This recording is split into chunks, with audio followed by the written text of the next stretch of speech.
trying to tempt customers. But it won't be until next May that Mr. Osborne finds out whether his Christmas giveaways will be enough to get them singing all the way to the ballot box. Ian King, Sky News. Time now to take you through the morning's newspapers, and with us this morning reviewing the papers, comedian Tiffany Stevenson and city trader Michael Jarman. Welcome to you both. Thank you for having me. Morning. Good to see you, bushy-tailed and wide awake. Not really, but we'll pretend that they are. Let's start with the Telegraph, and this story, quite interesting, something that's been debated for quite a while, and this is women on the front line fighting alongside their male counterparts. Yeah, it says women to fight on the front line, then when you go further into the story it says we're discussing it.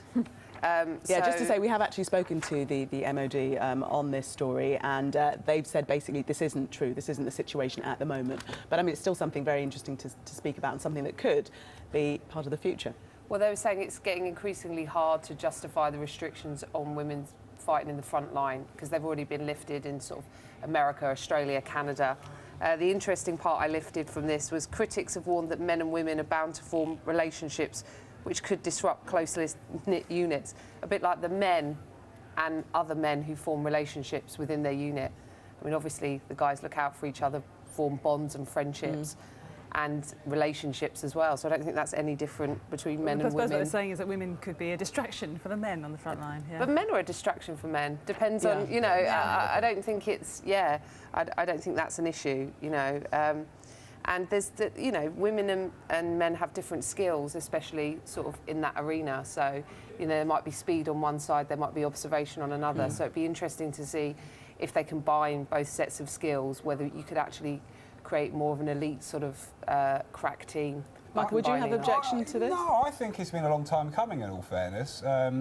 God, you've seen countless situations over the past year, 2 years, where women have really come on in terms of sport as well. Football, I think there's a female recently who's probably scored the best goal ever seen. Yes, fantastic goal, ridiculous goal scored.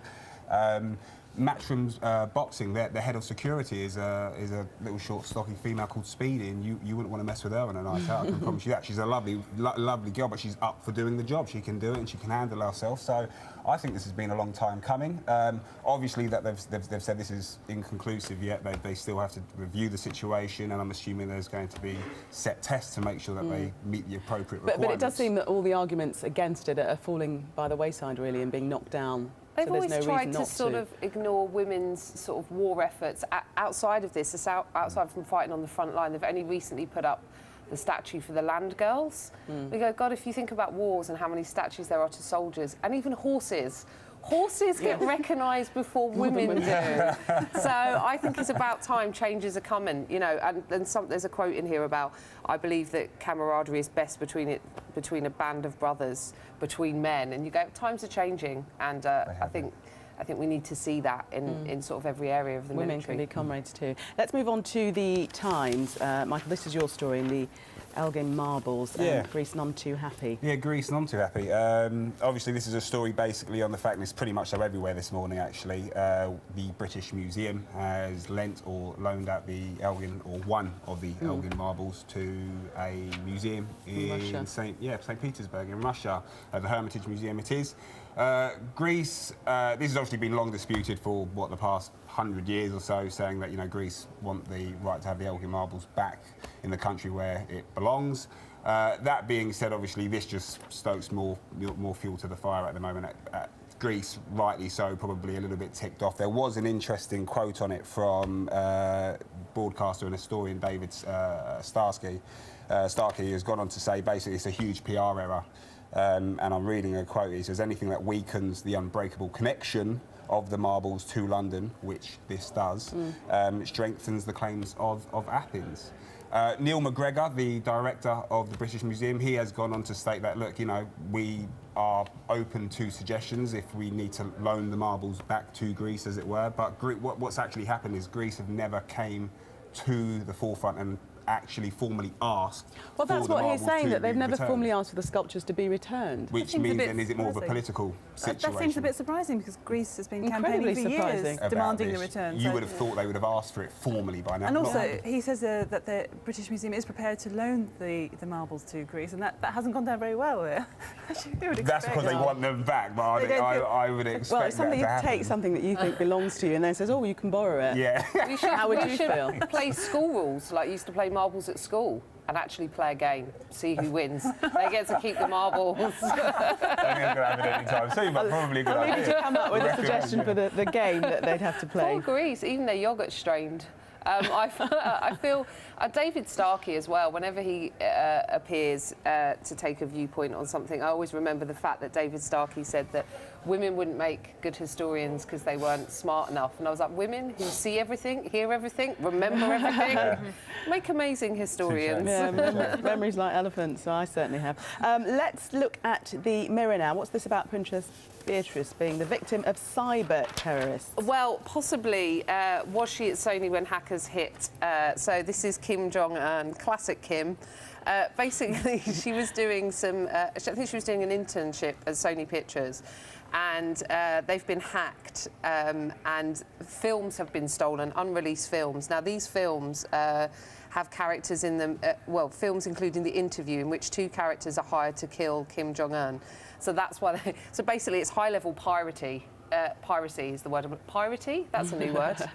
Morning, one. Tiffany. I like Yeah, piracy. You know, he's gone in and he's hacked them to steal films because he obviously feels that there's that there's propaganda happening within Sony Pictures. But the main point of the story is Beatrice is as likely to be hacked as anyone else. Well, of course she is. We've seen recently that anyone can be sort of hacked, so it's not really surprising that the royal family are susceptible. I don't know if Beatrice has a Twitter account. Does she have a Twitter account? I don't know, but I suspect she does.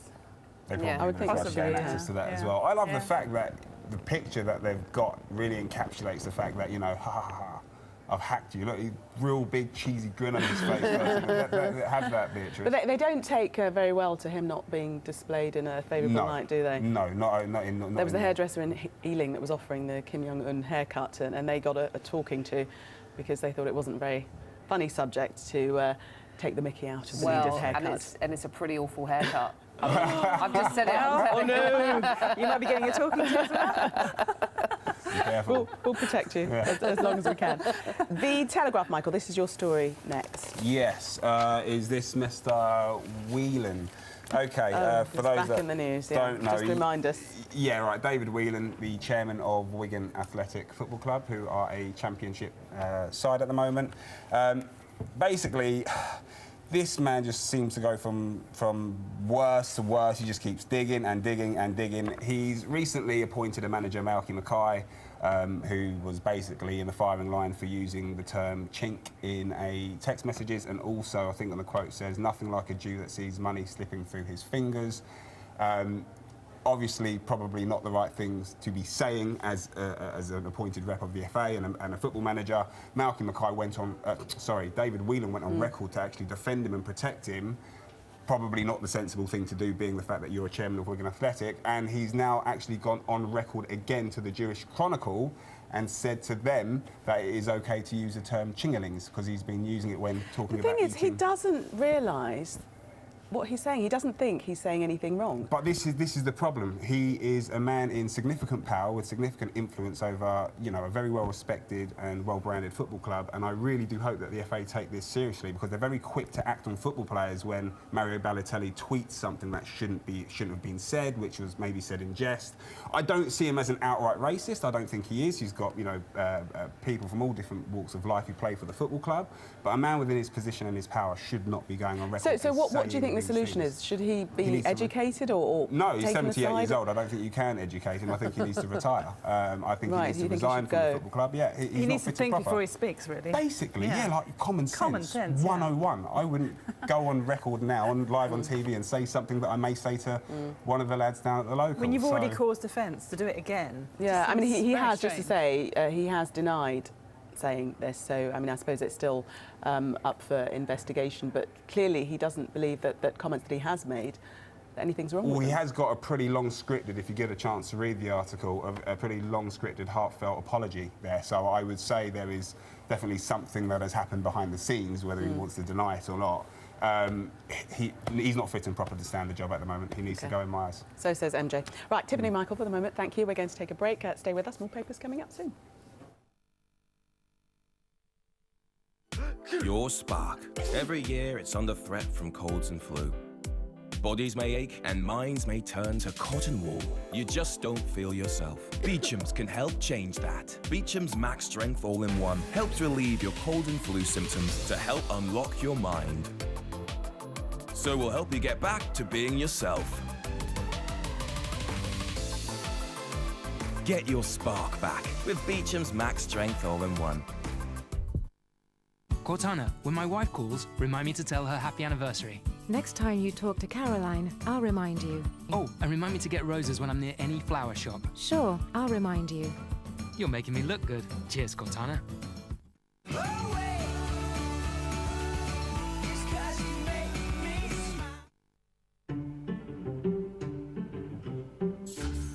It's Christmas gifting weekend at M&S, with up to 50% off selected gifts. In-store and online from the 5th to the 8th of December. Let me see what spring is like. What's in the box? Oh, another box. And what's in this one? Lots and lots of stuff to watch on the box. With Amazon Fire TV, you can enjoy Netflix, Amazon Prime Instant Video, games, music, and much more. And you can search for things just by speaking to me. Man of Steel. And it streams straight to your TV. Go on, fella. New Amazon Fire TV. The box that means there's always something on the box. John and James always eat on the go, causing John indigestion and James heartburn. Sometimes it's the other way round or both. So they use Gaviscon Double Action. It gets to work instantly, lasts up to twice as long as antacids. Get dual relief from heartburn and indigestion. Use Gaviscon Double Action. Our finest cognac-drenched Christmas pud. With ice cream or double cream.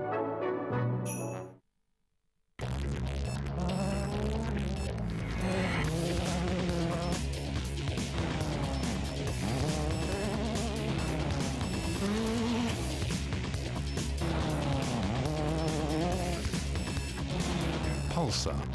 Tell it your way. Still with us, taking us through their selection of the papers, Tiffany Stevenson and Michael Jarman. And Tiffany, you've spotted the political Christmas card trend. What are they offering up this year? Well, in The Sun, we've got meaning of leaders' greetings. It's amazing because The Sun have put this as the general election is 5 months away, but this is the big political battle. And you go, is it really? I think it's an increasingly empty gesture, which suits politicians, really. But Christmas cards, I mean, I haven't sent one for about 5 years. Really? Yeah, I mean, it started with... I think because emails started going around. Oh, and you we don't started sell doing email those. cards, do you? Oh, Well, I never open I just those. buy people presents and phone them and see them, and I don't do season's greetings. It's quite sad because it used to be fun to put up the string and hang the cards, but it just I just kind of fell out of it and just went, I'll see the people I want to see. And I'll speak to the people I want to speak to, and there's no need for me to do it. So you haven't put mine in the post then? Sorry, Gillian. But what they've got here is, I like Nick Clegg's the best, because it kind of looks like a Just 17 photo story. Yeah. You know, that you used to get in the magazines. So they've gone for quite a fun, you know, that's like nice, Does He Love Me? Yeah. Does he love me? Kind of, and it makes him quite likeable, which is amazing. There's nothing festive about Farage's one, by the way.